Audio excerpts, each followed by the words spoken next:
সত্যি আপনার মন খুবই বিষণ্ণ, কারণ শেখ মুজিবের পৈতৃক বাড়ি শুধু তো তার বাড়ি নয়, এটা একটা ইতিহাস। বাংলাদেশ গঠনের ইতিহাসের যে ভিত, সেই ভিত এই বাড়ি থেকেই রচিত হয়েছিল।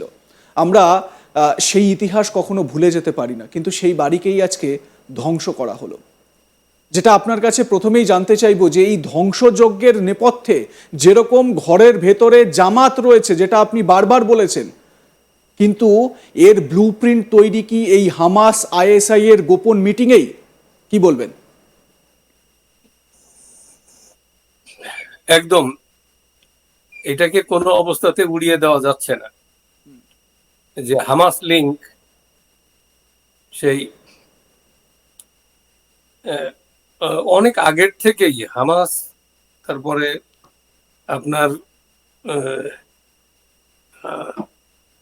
ইসলামিক আপনার আরব স্প্রিং, তারপরে আরেকটা আছে যে আরো একটা ইয়ে আছে, সংগঠন আছে, ওদের দীর্ঘদিনের এদের অ্যাক্টিভিটিস। আপনার 10 ট্রাক অস্ত্র যখন ঢাকাতে ধরা পড়ে, তার আগ দিয়ে লাদেন এই এলাকা ঘুরে গেছে যখন বিএনপি ক্ষমতায় ছিল। এই রিপোর্ট সাংবাদিকদের কাছে আছে। তো পাকিস্তান যখন সক্রিয় হয়ে উঠছে রিসেন্টলি, তার হামাসের একটা যোগ সাজস্য এখানে অবশ্যই আছে, এটা অস্বীকার করা যাচ্ছে না। তো আমি প্রথমে আজকে আসলেই যে জাতি হিসেবে, একজন নাগরিক হিসেবে, যে আমরা যে গর্ববোধ করি যে আমাদের একটা স্বাধীন সার্বভৌম দেশ আছে, আমরা একটা জাতি, আমরা একটা সামরিক স্বৈর শাসকের বিরুদ্ধে যুদ্ধ করে আমরা দেশ স্বাধীন করেছি। তারপরে সারা পৃথিবীতে আমাদের যে সিভিলাইজড দেশগুলো দ্বারা আমাদের বন্ধু, বিশেষ করে ভারত যেভাবে আমাদের সহযোগিতা করছে, এই সবগুলো মিলে আমাদের একটা বড় ধরনের বাঙালি জাতীয়তাবাদ এবং বাঙালির যে কালচারাল ট্র্যাডিশন, এগুলোর একটা ঐতিহ্য ধারণ করে বাংলাদেশের মানুষ দীর্ঘ পথ পরিক্রমায় বাংলাদেশের মানুষ সারা পৃথিবীর কাছে একটা গৌরবময় জায়গায় এসে পৌঁছেছে। ঠিক এই মুহূর্তে সেই পাকিস্তানিরা তাদের সেই যা কিছু আছে, জঙ্গি, জিহাদি, হামাস, এগুলো নিয়ে বাংলাদেশের উপর আক্রমণ করছে, এই কথাটা বললে মোটেই অত্যুক্তি হবে না। কিছুদিন আগে তাদের আইএসআই যে চিফ বাংলাদেশে ভিজিট করে গেল, তারপরে এই ঘটনা। এর আগে আমরা দেখলাম, খবরে এলো যে জঙ্গি জিহাদিদের সাথে বিভিন্ন রেগুলার তারা মিটিং করে চলছে।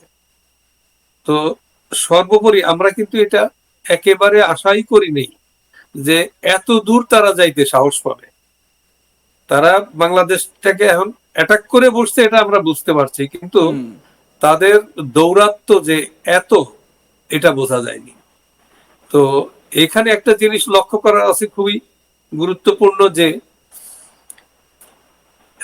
এই জঙ্গি জিহাদিদের নেতা হয়ে ডক্টর মোহাম্মদ ইউনূস, তার সরকার একদম নির্বিকার। তারা এই জঙ্গিরা ঘোষণা দিল যে এই কাজটা তারা করবে একদিন আগে, সারা পৃথিবীর মানুষ জানলো সোশ্যাল মিডিয়ার মাধ্যমে। শুধু গভর্নমেন্ট জানে না, পুলিশ জানে না, আর তাদের যত এজেন্সি আছে তারা কেউ জানে না, ইউনূসও জানে না। বুলডোজার গুলো যে এলো, বুলডোজার তো একটা আসেনি, এটা বুলডোজার এই আপনার রোডস এন্ড হাইওয়েজ জেসিবি এসছে, এক্সকাভেটর এসছে, মানে কত কি আনা হয়েছিল। হ্যাঁ, সব জায়গা থেকে বাংলাদেশের প্রায় অধিকাংশ মেজর যে সিটি গুলো আছে সেখানে তারা অ্যাটাক করছে। সেই অ্যাটাকে তারা বুলডোজার তাদেরকে কে দিল? বুলডোজার তো সরকারি। তো এইটা যে পুলিশ নীরব থাকলো, আর্মি নীরব থাকলো, আরো এজেন্সি নীরব থাকলো, আইন শৃঙ্খলা রক্ষাকারী বাহিনী নীরব, জানে না, জিজ্ঞেস করলে কোনো উত্তর দিতে পারে না, আর এই সরকারি বুলডোজার এলো। তো এতে কি প্রমাণ হয়?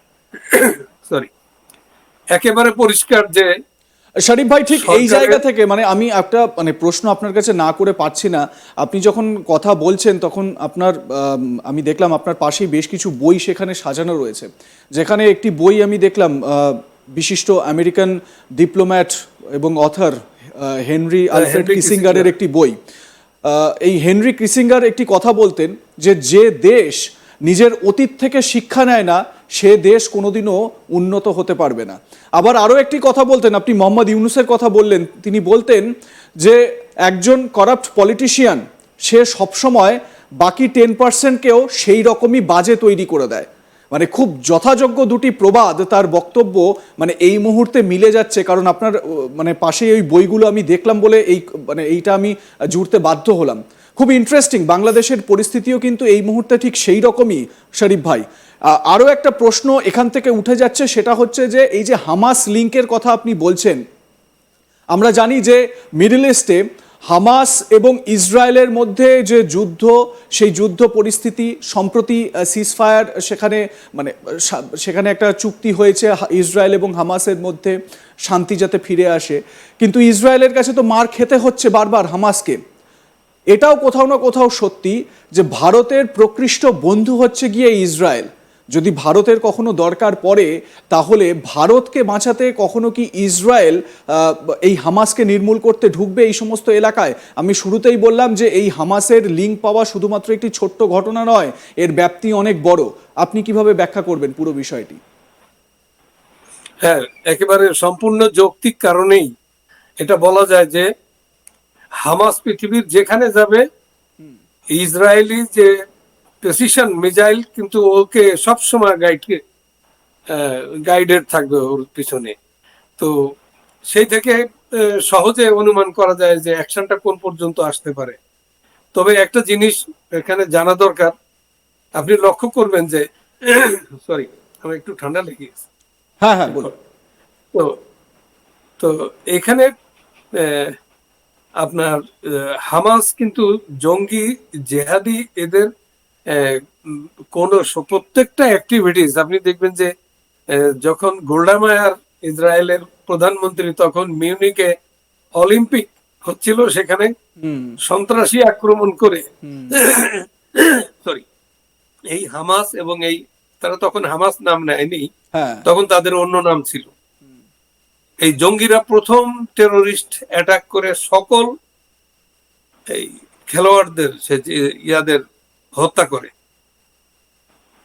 সেই থেকে শুরু করে এই যে জঙ্গি জেহাদি এবং যে টেরোরিস্ট অ্যাক্টিভিটিস, এটা কিন্তু হামাসের একেবারে এটা কি বলবো, এটার একটা ওদের ইতিহাস ঐতিহ্য হয়ে দাঁড়িয়েছে, এটা মজ্জাগত হয়ে দাঁড়িয়েছে। শান্তির কোনো বাতাবরণ এরা তৈরি করতে পারে না, এরা শান্তি বোঝেই না।